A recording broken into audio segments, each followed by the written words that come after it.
What's up, guys? Penn Central 8505 here. It's the first week of January, and you know what that means. I went to another Wheaton train show. And honestly, this show this time around was all right. It wasn't amazing. Definitely wasn't one of the best shows, but wasn't one of the worst either. I thought it was decent overall. I got a couple little things this time around. I got another set that I'll be showing you guys today, plus a few other cars as well. But yeah, it was nice. Great show. I saw PapVille O Gauge Trains. Second time now I've seen him. He's a very nice guy. Go check out his channel and make sure to subscribe to him. He's a great guy and he's got a lot of cool stuff. But yeah, it was a decent show. Went with my grandfather as usual. My girlfriend decided to tag along this time around, so that was fun. And yeah, it was another great show. But today, let's show you guys the set that I got. This is the Lionel Santa Fe double diesel set from 1974 to 1976. And we're gonna check it out today. So sit back, relax, enjoy, grab a drink, grab a snack, whatever you like, and let's get on with this video.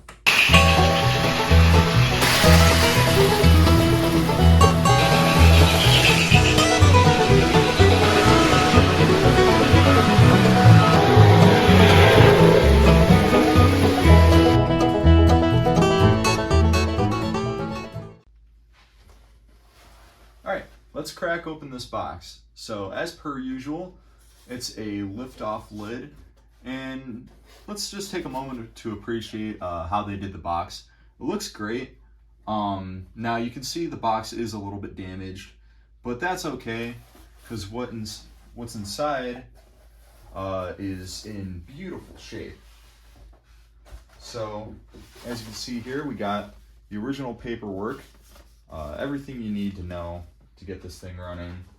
And here it is. You get a Santa Fe Alco FA A unit, an Alco B unit.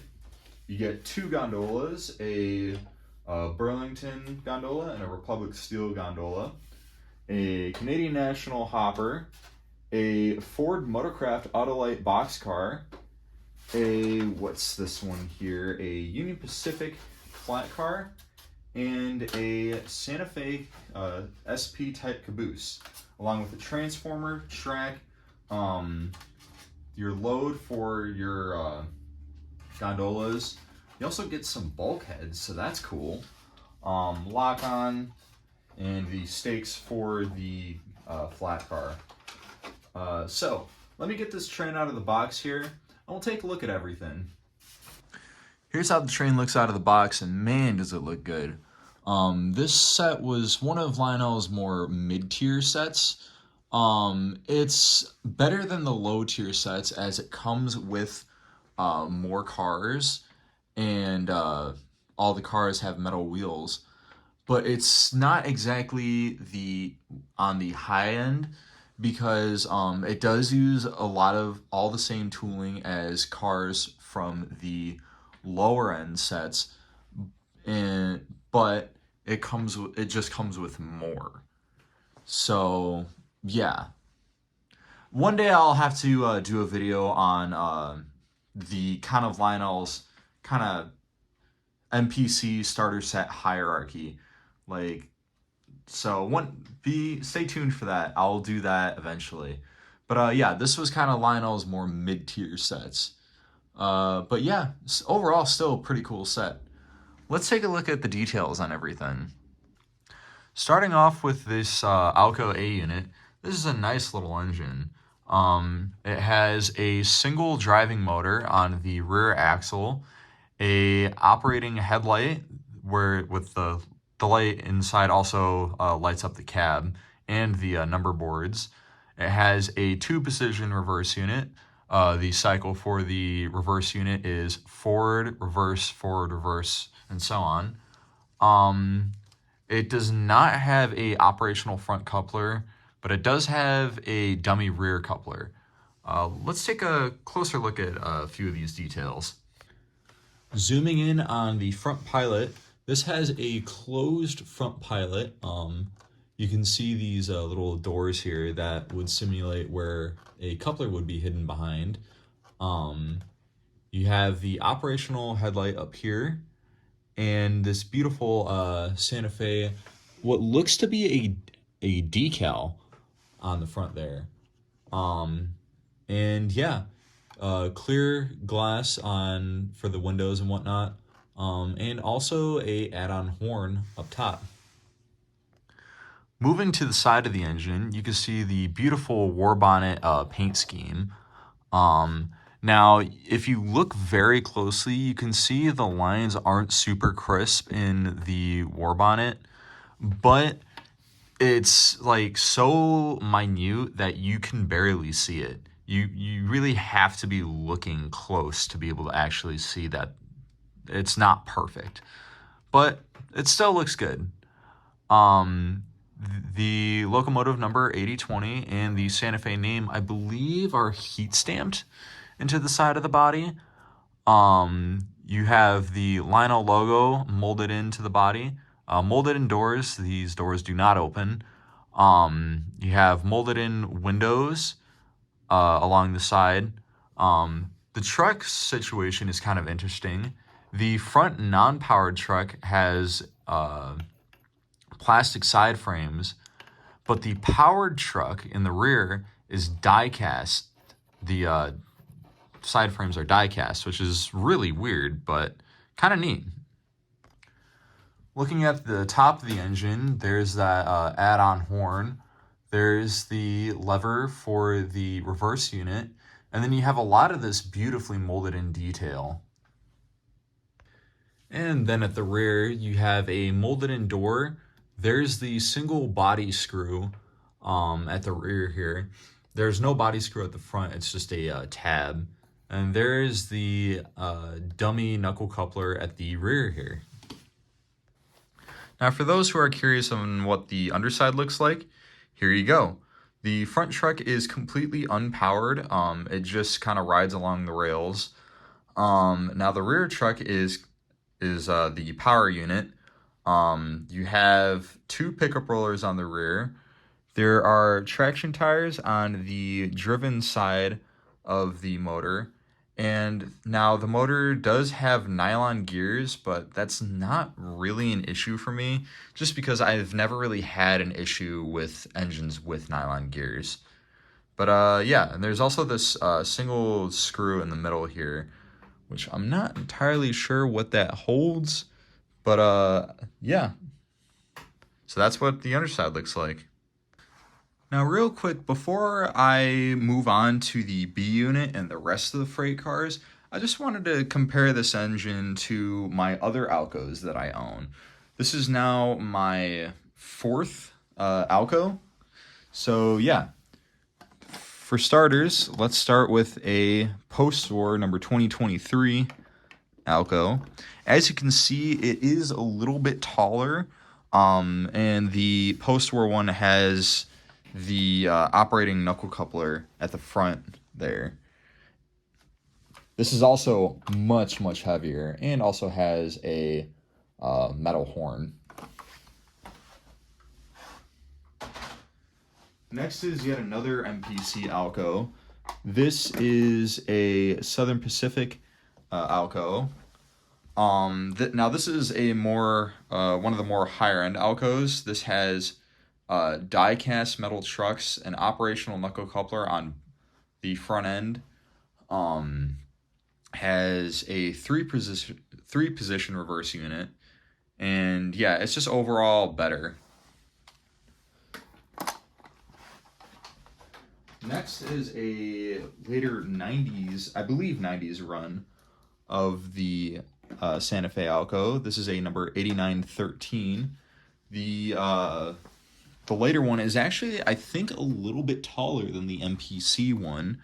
It also has a operational knuckle coupler on the front, and it has plastic trucks, and also does not have a E-unit lockout lever, but this does have a forward, neutral, and reverse E-unit. And one more Alco I want to mention is another later Alco, also Santa Fe. This is a number 211, which is much shorter than the 8020. Has an operational knuckle coupler. Now this one is actually a dummy unit, but it does have a horn on the inside as well as a light. Next up, looking at the dummy B unit. This is pretty nice. It matches up with the height of the A unit pretty well. It has see-through windows on the side instead of them being molded in, but there's no light on the inside, so there kind of wasn't any point of doing that, but it's okay. You have a molded in Lionel logo there, the engine number and road name, I believe, again, heat stamped on the side. You got the stripe running along the bottom, plastic trucks this time for both trucks, and a dummy knuckle coupler on either end. Now, just like with the A unit, I want to compare the B unit with another Alco B unit that I have. So let's move this over a little bit. And here it is. This is my Southern Pacific Alco B unit. This is from that same set that the Southern Pacific A unit came from. And this one, now, this is a much higher quality B unit. Not only does it have the metal chassis, but it has die-cast trucks as well. And along with that, it has operational knuckle couplers on both ends. And also, something I forgot to mention with this when comparing the A units, which is true for both the A and the B units, the paint job on the Southern Pacific and set is much more high quality. The lines are much crisper, and it just looks better overall. So take that as you will, but yeah. Now this is good. This one is good for a starter set, but this is pretty good for the higher end stuff. Next up is the Burlington Gondola. This is a pretty bog standard car for these starter sets. Green plastic body, white lettering on the side. You got plastic trucks, metal wheels and axles, a single operational coupler on one end and a dummy coupler on the other. And this also comes with 2 of these red canisters that sit inside of the car. Next up, you have this Canadian National Hopper, another pretty bog standard car that's found in a lot of MPC starter sets. It has a red plastic body, white stamped lettering, plastic trucks with metal wheels and axles, an operational knuckle coupler on one end and a non-operational knuckle coupler on the other end, and all molded in detail. It's a pretty nice car though. Next up, we got the Republic Steel Gondola. Pretty much the same thing as the Burlington Gondola, except this is cast in blue plastic and has white stamp lettering. Next up is actually my favorite car in this set. This is the Ford Motorcraft boxcar. It has a white plastic body with a black plastic underframe that actually has a good amount of detail on the bottom. You have all this beautifully stamped lettering on the side. You got the Ford logo, the Motorcraft name, Autolite spark plugs. You also have the Lionel logo stamped there, all the car information. You have a operational knuckle coupler on one end, a non-operational coupler at the other end, and plastic side frames, but also metal wheels and axles. Next up is this Union Pacific flat car. It is molded in a yellow plastic with black lettering on the side. You have a add-on plastic brake wheel on one end. And this actually also comes with a few add-on parts. It comes with your standard set of stakes to put on the side. Now, usually when I get a set that has stakes that are still on the sprues, I don't take them off. That's just me though. You do what you will with your trains. I'm not going to judge. And this actually also comes with a set of bulkheads that you can put on. Now, I'm not going to put the bulkheads on because these can be very fragile and I don't want to break them. But if you look closely on the flat car, there are holes at either end so you can put the bulkheads on. But yeah, that's pretty cool. And lastly is this Santa Fe caboose. The body is cast in a red plastic, has a black plastic underframe that has a good amount of detail on it, has black plastic ends that are add-on, and they have add-on brake wheels as well. Has yellow stamped lettering on the sides, a add-on black plastic smokestack, and now this car is not lighted, but it would be cool to maybe modify one to be lighted. Maybe that's a future project I can do for just like a junker or one of these cabooses. Maybe not a Santa Fe one, but yeah. This also has one single operational knuckle coupler on one end, and then on the rear end, it does not have a coupler. All right, now that we've taken a look at everything that this set has to offer, let's run it.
There you have it, folks. Honestly, I think this is a pretty neat set. Honestly, I love these NPC starter sets in general. They're so simple yet so cool, and that's what I like about them. They're simple and they're really easy to work on, and as well, they're not incredibly expensive. I only paid $120 for this set. And look how good of shape it is. I haven't had to do any sort of repair work to this entire set. So yeah, that's that. If you guys liked what you saw, make sure to like, subscribe, and comment down below what you thought, as well as share this video with anyone who you think might like this video. I want to give a big shout out to all of my subscribers. You guys are amazing. And like I said, if you liked what you saw, please consider subscribing. I am so close to 1,000 subscribers, and I have something special planned for when I hit that milestone. So with that, I hope you all have a wonderful day. This is going to be Penn Central 8505, out.